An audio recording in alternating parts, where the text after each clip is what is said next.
Everyone loves some juicy SY softball hecky. It will only happen on Chronicles with Hank. Everyone's waiting for the next episode. It will only happen when we are in the car. Carpool Chronicles, Carpool Chronicles, Carpool Chronicles, Carpool Chronicles.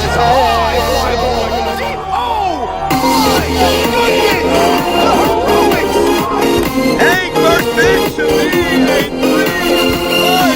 Over. Hank to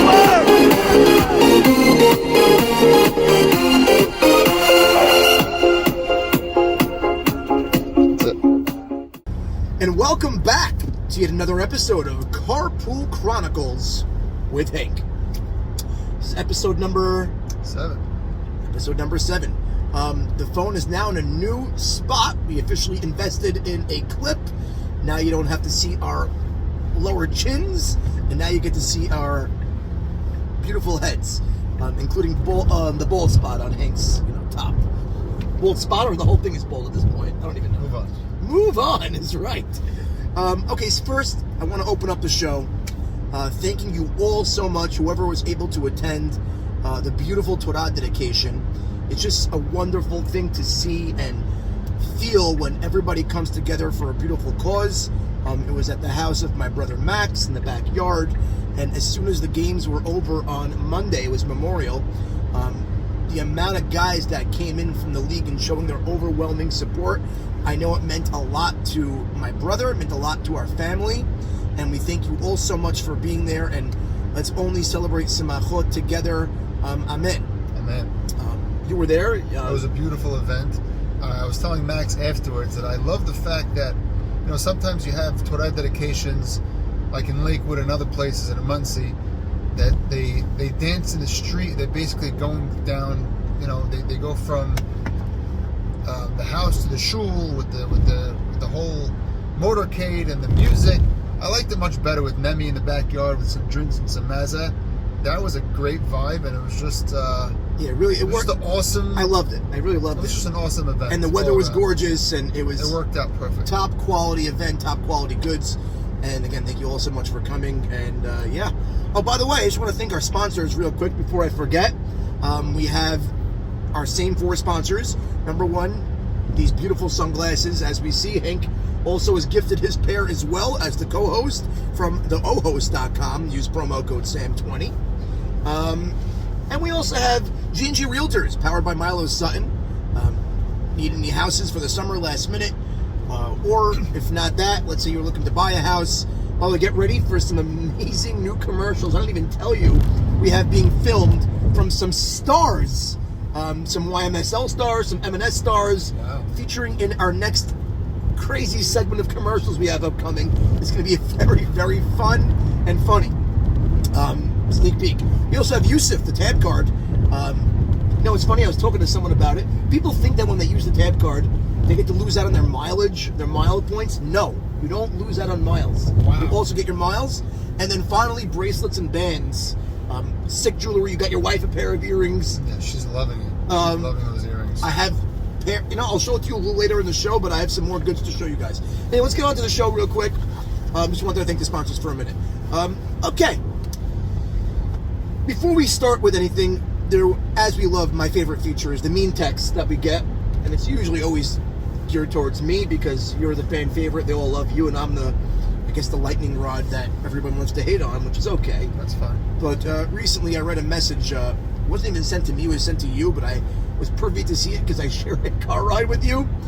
But Ray Esses suggested on your fall ball chat that I invest in a muzzle. It's a great idea.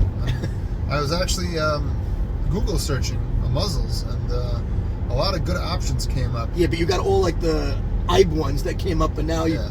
We were thinking. Kid show. The bob in the mouth and the leather. Yeah. Not M&S, S&M. Yeah, we were thinking of going with the classic Fauci look for Sammy, but he refused that. No, the Fauci, I'll wear a muzzle if you want to buy me, but it can't be like a leather with some spikes. We're not doing that one, but That's fair. Ray, if you buy me a muzzle, I will wear it for a segment to let Hank have all the glory. That's it. Wasn't so mean, but it's pretty mean. Let's move on.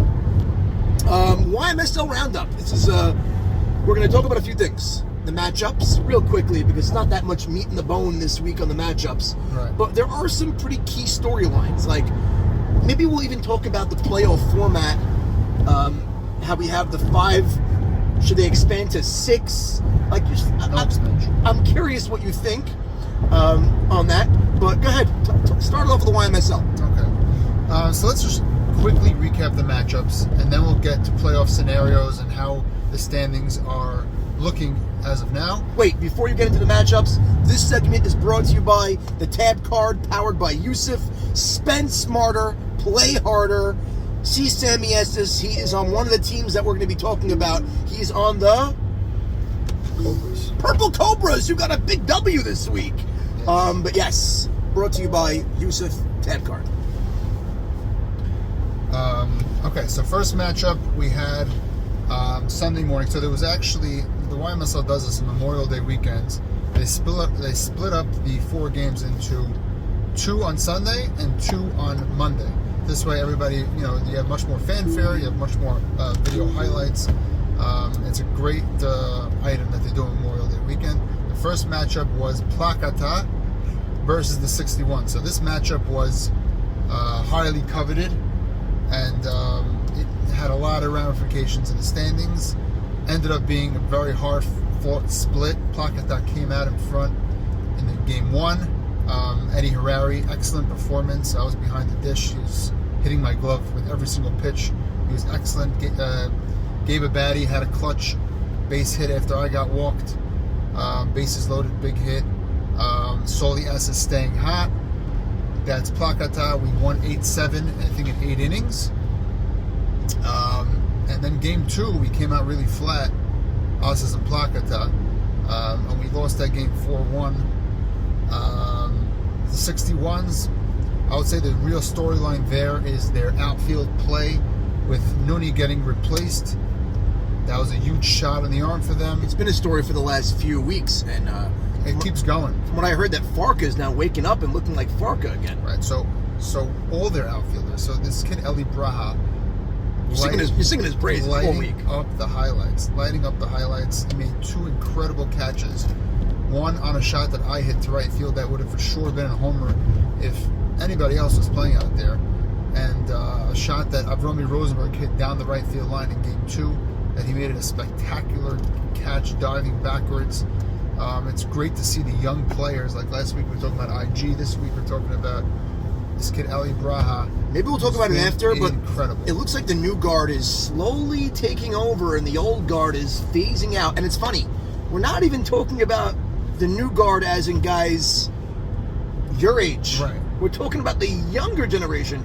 There's Incredible talent. the Saban bracket, we'll call it the Ali bracket, the Moshema bracket. Then there's the new age stars, which we've grown accustomed to, the Zachs, the Joe Yadis, the Joe G's. And now there's this next tier, these 16, 17-year-olds, even like the Solieses. He keeps on hitting also. Sammy Surreal, all of them. Love that. And Zach in the outfield made a couple of great plays, overshadowed by Ali Braha, of course, but he was excellent. And David Farka is looking like David Farka again. He smoked a couple of balls on Sunday that we haven't seen him do in a long time. So it's a good thing to see David Farka getting back into that first round worth player, who's also unbelievable at controlling center field. So that's the 61 Placata matchup. The next matchup that day was Stratton. It was on Fireman's East. Stratton versus 12 Commandments. That one was a split. 12 Commandments took game 1. Stratton took game 2. So I heard there was a walk-off involved in game 1. So there was a walk-off involved in game 1. Stratton kept saying that they should have swept. They should have had that game. I think that game ended up being 8-7. A walk-off hit by Tzvi Rishti. Another kid. Another really good-looking kid. Quiet, unassuming, comes to play. Really, really good player.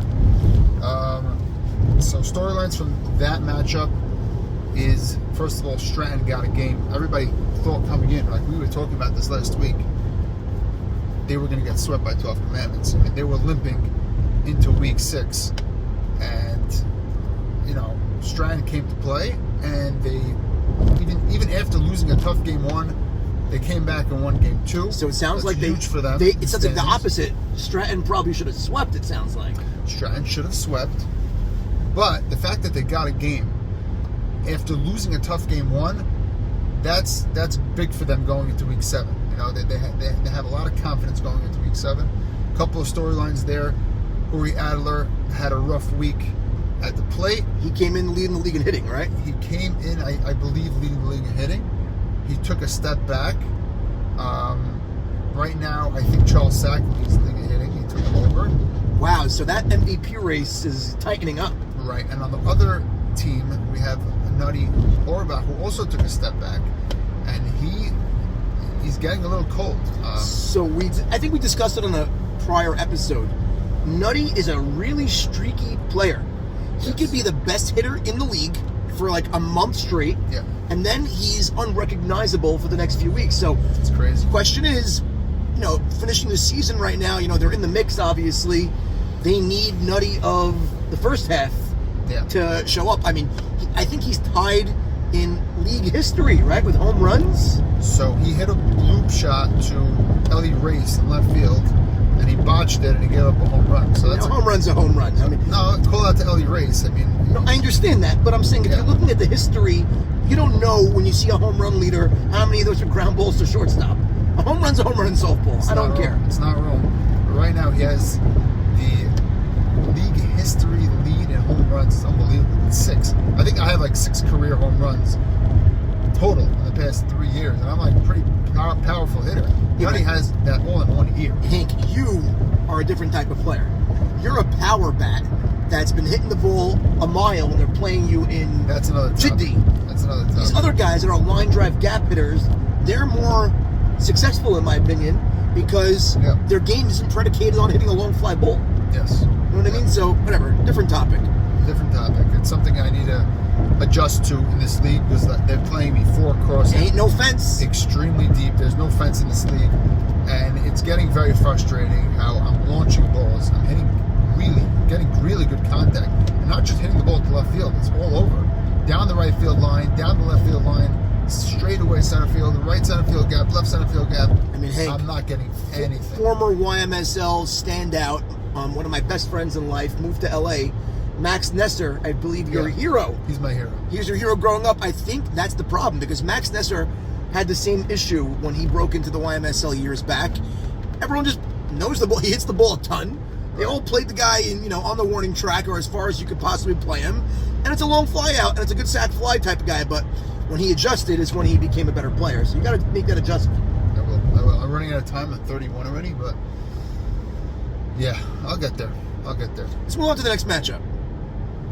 Okay, so Monday matchups. So Monday matchups, the first one was Cobras versus the Heels. So everybody was watching that matchup to see if maybe the Cobras are going to come and play spoiler and they're going to take a game. And we were like, it's not going to happen. The Tar Heels are a good team. They have a lot of power. They have a lot of speed. They're coming to play. Whereas a Purple Cobras team that really had nothing to play for. Right. I mean, they were basically eliminated at that point. If they would have won 4 straight, they would have had a chance at a playing game. But they were coming in limping, and they decided, you know what? Let's play spoiler. Like, screw these guys. And they beat down on the Tar Heels. The Tar Heels came out flat. I think the Tar Heels scored 2 runs that game. Wow. And the Purple Cobras punished them in game 1. And they took it. I mean, a lot of times you take guys lightly on the schedule. We call it the prototypical trap game. So I'm sure that's what happened over here. Tar Heels, they're talented, but they probably overlooked their opponent, and then they probably buckled down in game 2. Yeah, and I'm hearing rumors that guys like T.I., who's been silent the entire season, by Jacobatti, who keeps telling everybody just shut up and play, which is not a bad motto, but there's a lot of emotions there, and a loss to the worst team in the league, the emotions are going to come out. So Definitely. Kudos to Teddy. He didn't go overboard or anything. He's just trying to wake his team up. I'll tell you one thing. Teddy, if utilized properly and correctly is the most effective motivator there is in the game. We've seen it in M&S for years. 100%. But also, it can blow up in your face and go the opposite end, as we've seen also in M&S for years. So, like, if Jack's, sergeant style of ball, which I agree with you is very, very effective and can be championship level, but if you mix it and sprinkle in that little TI, it's kind of what we saw with Sammy Esses and TI for years and what made them successful. Right. He's trying to find the happy medium. Like, Jack is the type of guy that sends out 25-minute Devar Torahs on his team chat, tying in today's matchup into the Perashah. He's trying to weave it into the Perashah, which is a beautiful thing. Trying to get everybody to be menches by the field. Be nice to the opponent. Don't scream at the umpires, which is great. But if you don't play with the fire, if you don't play with any fire, are you going to have success? It's very hard to extinguish Teddy Ishak's fire, and I believe this is the best thing that ever happened to them, because when you have T.I. combined with Jack, I think that's a great 1-2 punch. Yeah, and coming into week 7, the big storyline with the Tar Heels is they're playing Big Red. And Big Red, even though they clinched, as we'll discuss later, they clinched the playoff spot. They're coming to play. I mean, they have to, because they just came off a game or a matchup against a Nanu Nation team, which was obviously playing for nothing because they were pretty much eliminated coming in, as we spoke about last week. Right. They want to come in hot into the playoffs, so they're gonna come to play. And it's actually the best thing that happened to Big Red. We'll get back to this, because Big Red needed a playoff type atmosphere going into the playoffs, because if they would have ended the season against a Nano Nation, that definitely could hamper your competitive edge, 100%, so to speak. 100%. So the Heels played the Cobras. So the Cobras won game 1. The Heels won game 2. They came back, scored 8 runs, I think, in the first or second inning, and they never looked back. Big storyline from that game also was Mo Shama getting ejected by the home plate umpire for kicking some dirt. He pulled a Billy Martin, I heard. And I heard it was a very iffy ejection. Weak ejection. Very weak ejection. You don't throw out Mo Shama, legend of the league, who shuts his mouth the entire game. Mo Shama? Come on. I wonder which umpire it was. Nobody told me that. I made a few inquiries, but I guess now everyone's protecting the umpires. Yeah, and that really affected the game, because the Cobras came back in innings 6 and 7. They scored a bunch of runs, and they had automatic outs because of the ejection. So that made it easier for the Heels to navigate the lineup. That's rough. They were just walking guys, and then the out came. And they only needed 2 outs per inning. So, So that was that. And now I want to touch upon there was one more matchup. Yeah, the Big Red versus Nanu Nation, and that'll lead me into my next topic I want to talk about. So that matchup was a very non-consequential matchup. Big Red actually dropped the game to Nanu. That was game 2. That was when Nanu was on the mound. Wait, say that again? Nanu took game 2 from Big Red. Yeah, and how? What would you say after that? Nanu was on the mound. Nanu was on the mound. Leo went to right field. Leo Castle went to right field. Nanu took the mound, and he was throwing junk strikes. Good junk pitches, those. So that leads me into what I want to talk about. We'll get back to this matchup in a minute, but it's not the first time a position player actually went on the mound and was successful this year. Yes. We had Steve Shalhoub do it. We had Ali Marshall do it. We have now Nanu do it. We had Jimmy do it. So it leads you to ask the question. Sometimes when you have these pitchers that are not in the scouting report and that could throw strikes, obviously, is that an effective strategy to use overall? Is that something in a regular game? In a regular season, have him take over in the 4th inning. A guy that knows how to throw strikes, want to protect your pitcher for whatever reason, or if you're missing your pitcher, throw out a position player that can throw strikes, and obviously there's a model of success over here. It's just food for thought, because it's interesting. It's not the first time we're seeing it, and it's pretty interesting. It really is interesting. And I'll tell you one thing on this. Oh, by the way, while we're speaking about that, I just want to say this segment is brought to you by the ohos.com, because even your surprise starter deserves elite shades. Anyway, back to this topic. So, do you think we've seen it before in years past? Have we? A pitcher is humming, guy like Eddie Herrera is humming, and we're just going to throw in No, Matt it's Sutton not going to pitch work the fourth inning? if your ace is humming. But if you don't have an upper echelon elite starting pitcher, does it hurt to throw a Stevie Shalou on the mound? No, it doesn't. It worked. It worked. Especially if you could make up for it defensively in the field. That's just all I'm saying. Okay. We had Noah Hakeem playing shortstop. That was an interesting dynamic. I'm not sure what happened to Mark Bra. By the way, Mark Bra having an excellent comeback year. All for nothing. He took the 2024 year off, and he came back 2025. Guys thought he was going to be very meh.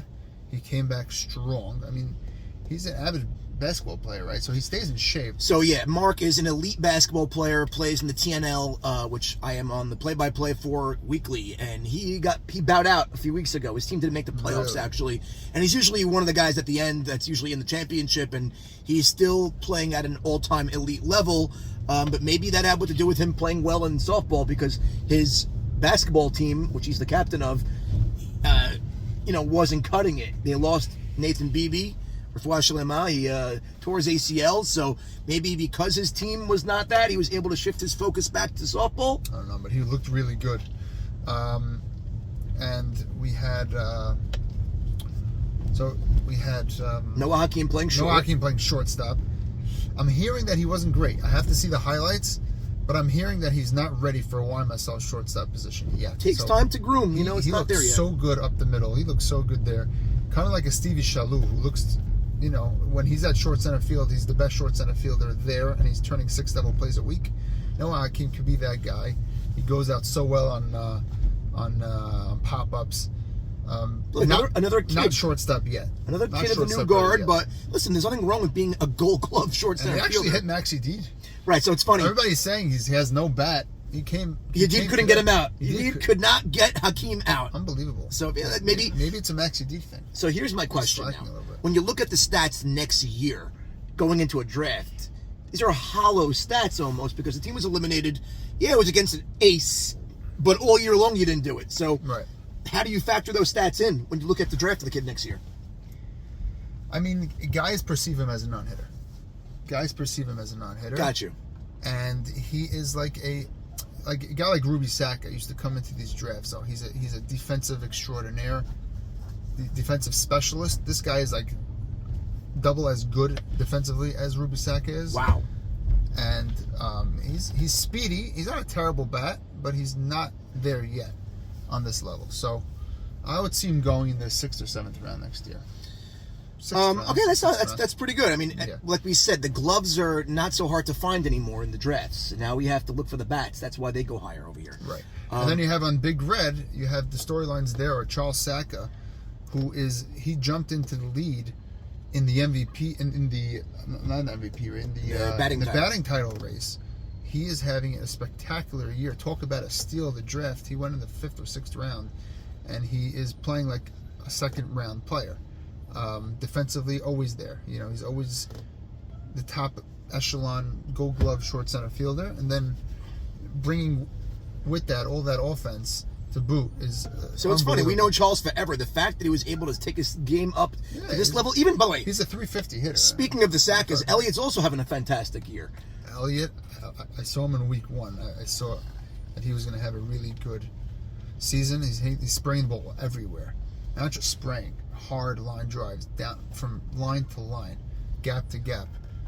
Everything is real and very, very impressive. We were looking at his slot. He was a captain. Right. He's a captain. We were looking at his slot and we were saying, "Wow, he's in the 3rd round. He should be much later. He didn't get a favorable slot, but he's outperforming his slot. He should be a 2nd rounder at this stage." So, like him and Soli Esses are the best outfielders right now. Wow, that's amazing to say, because no one had that going in. Yeah. No one had that going in. By the way, that segment was brought to you by G&G Realtors, where we bring community together. Call Milo Sutton for a consultation or a meeting or an open house or anything. Now let's move on to the standings. Let's go to the standings. So this past week of softball really jumbled up the standings, and there's crazy playoff implications coming into week 7. We have 2 of the top teams. We have Big Red and 12th Commandments. Those guys clinched they will be the 1 and 2 seeds. I think that's a given. Commandments are 10-2, and Big Red's 9-3. Yes. And then we have the Tar Heels, Stratton, and 61, 61s, right. all at 6-6. Plakata is at 5-7. Still alive. And the Cobras and Nation are effectively eliminated at the bottom of the standings. So is it official? The Cobras and Nation 3-9, they're done, right? So what are we actually playing for heading into week 7? What's on the line here? Okay, so I'll say this plainly. It could very well end up being that those 3 teams in the middle that are fighting for the 3, 4, and 5 could all end up being 7-7. What happens? Strength of schedule? What happens here? So if that happens, if we all end up at 7-7, it's all. So the way it works is if there's a tie break. So the way it works is that the team that has the, what is it called, the head-to-head? Yeah. The team that has the head-to-head gets the 3. And then there's going to be a 4 versus the 5 in a 3-game series? Yes, that's the way it works. So there's a wild card series. Love that. 4 versus 5.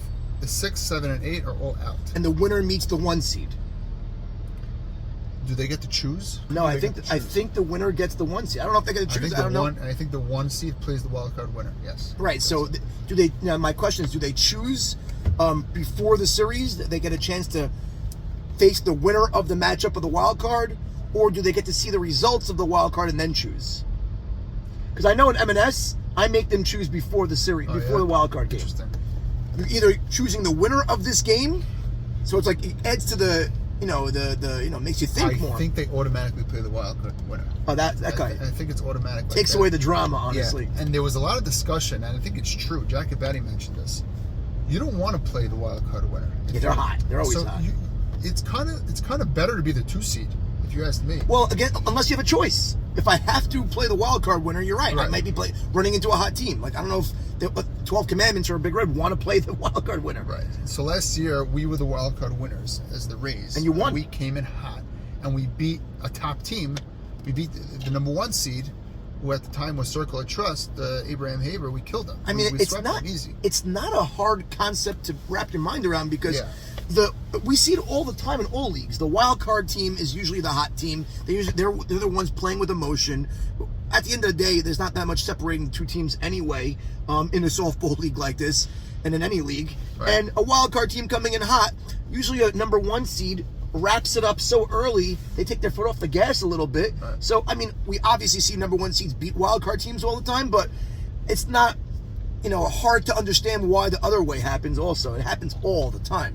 Yeah, and as much as we might be the 6th seed this year, I love the format of having only the top 5 teams making it into the dance. I don't think the 6, 7, and 8 seed teams have any business being in the playoffs. I agree because they don't deserve it. They don't deserve it. If you're playing the regular season for a reason, right? You're not just playing exhibition games. They got to mean something. So I agree. Once you're adding that extra team in there that gets into the playoffs, it kind of dilutes the regular season. It waters it down, makes it not as meaningful. Now it's like, but on the flip side, you don't want teams checking out mentally completely on the other end if they're eliminated. You want guys having something to play for. So there is an aspect where maybe if you add another team where the bottom of the standings, all of a sudden another team gets hot, another team has no business being there, and they can go on a magic carpet ride. So I understand both sides of it. But I agree with you. You want to keep the best teams that deserved it all year long to be in. Yeah, I also want to go through the Week 7 matchups. So Plakata plays the worst team in the league, Purple Cobras. Not Nanu? Not right. I mean, second the worst team, I guess. They're obviously coming with a purpose. They want to play spoiler. We have to come to play, but we should get the sweep. And if we do get the sweep, we have a big chance at the 3 seeds. Wow. Is that crazy? That's insanity. Plakata, who's been at the bottom of the standings all year round, might end up at the 3 seed if we actually show up and do our jobs. The 61s come in and play. Yes, they're playing Oakmont. They're playing Stratton. So that's a huge matchup. That's huge because they're both 6 and 6. They're both split. 6 and 6. I can see that being a split. Me too. And then you have the Tar Heels. They're going to have the toughest matchup. They're playing Red Command, the Big Red Machine. And the heels, anything can happen. I see another split over there also.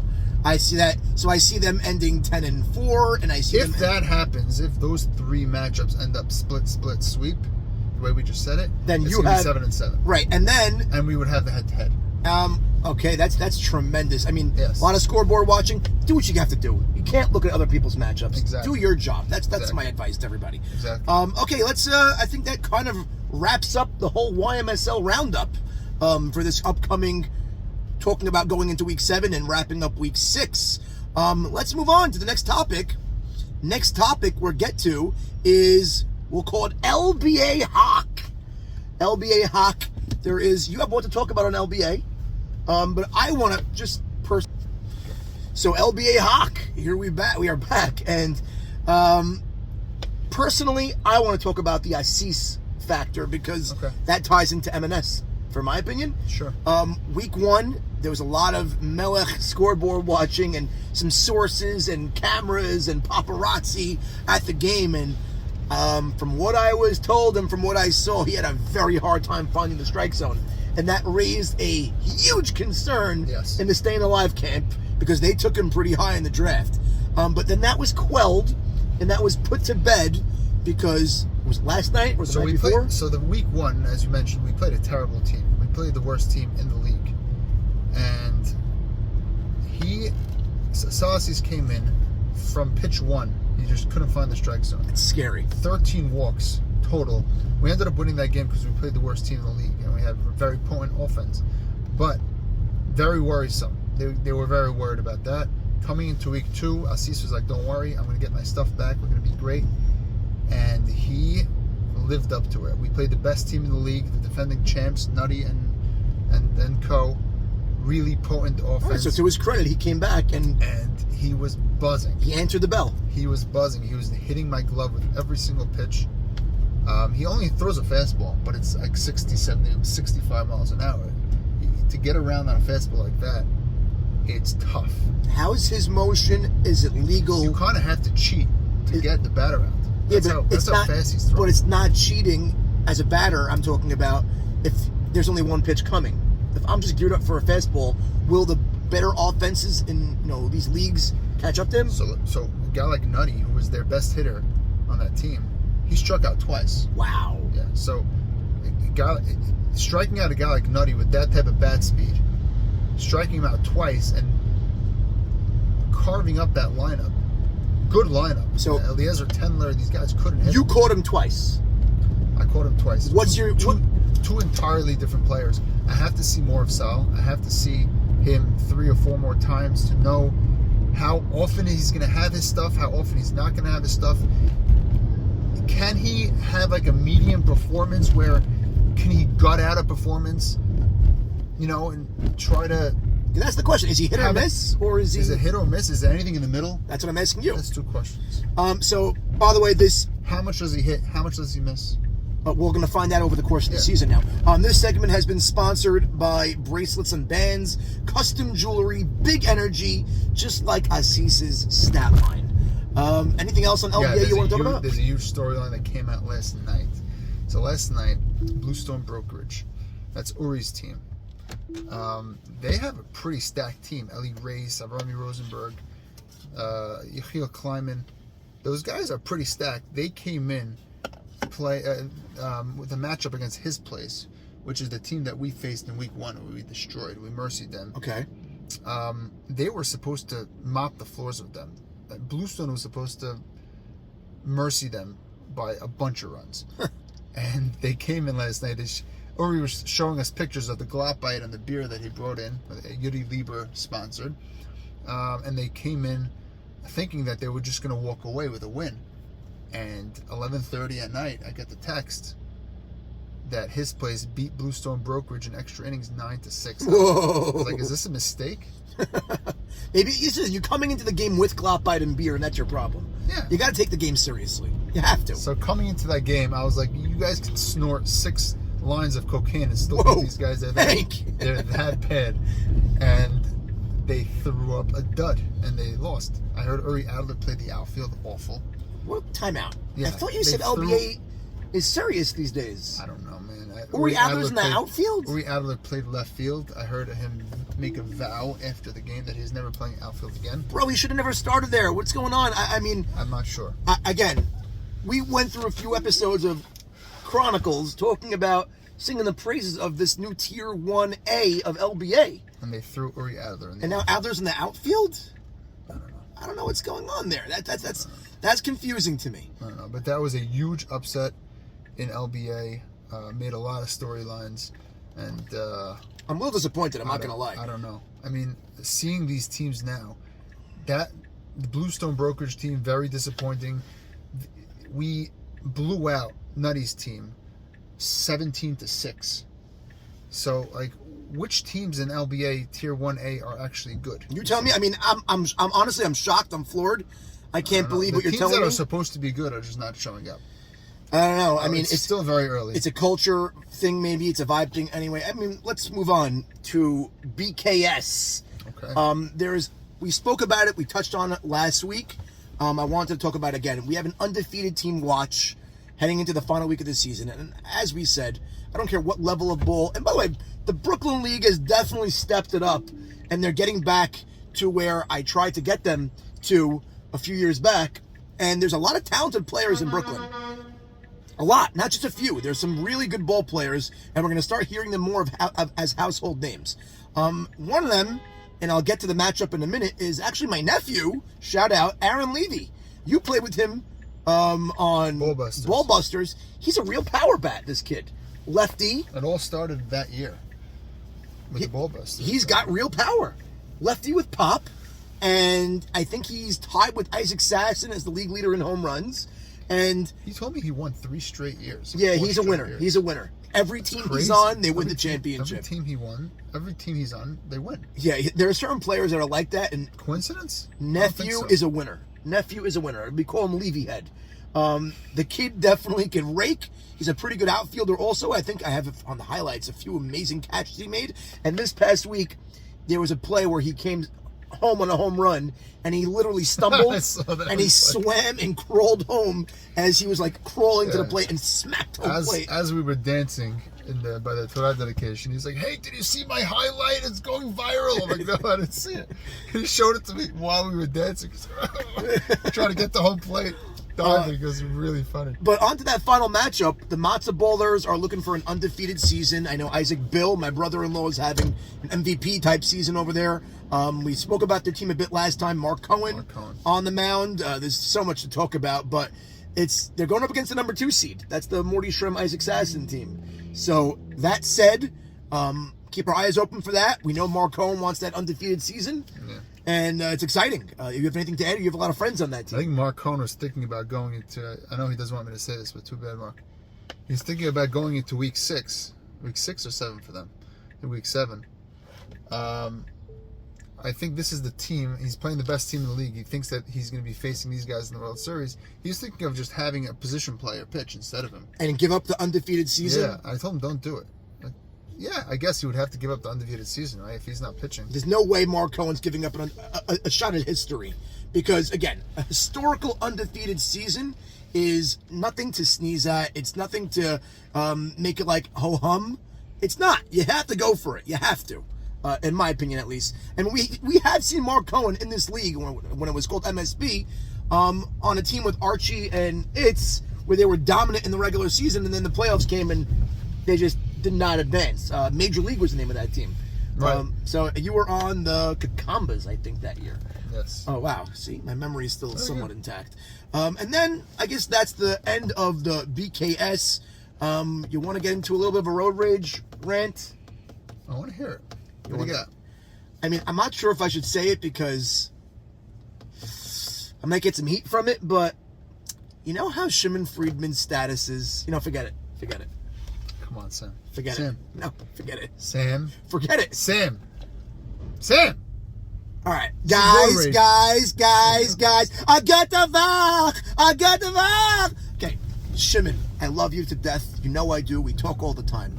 You got to come up with new ways of opening your video. Guys. Chesky, the come here, guys. Got the vibe. I got the vibe. Stop. Stop it already. Guys, mice, guys. Thoughts? Right now, the status is on mute until the guys. Get the back. Guys, it's gonna be on mute. The status. I can't do it anymore. I can't. Shaman, I love you, by the way. Don't take any offense. Guys, good. Okay, I'm done. We're done. Stay tuned for the next episode of Carpool Chronicles with Hank. Thanks to our sponsors. Let it roll. See you all next time.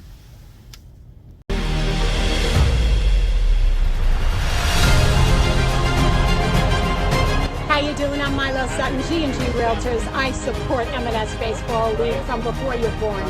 I'm here for commercial, residential real estate.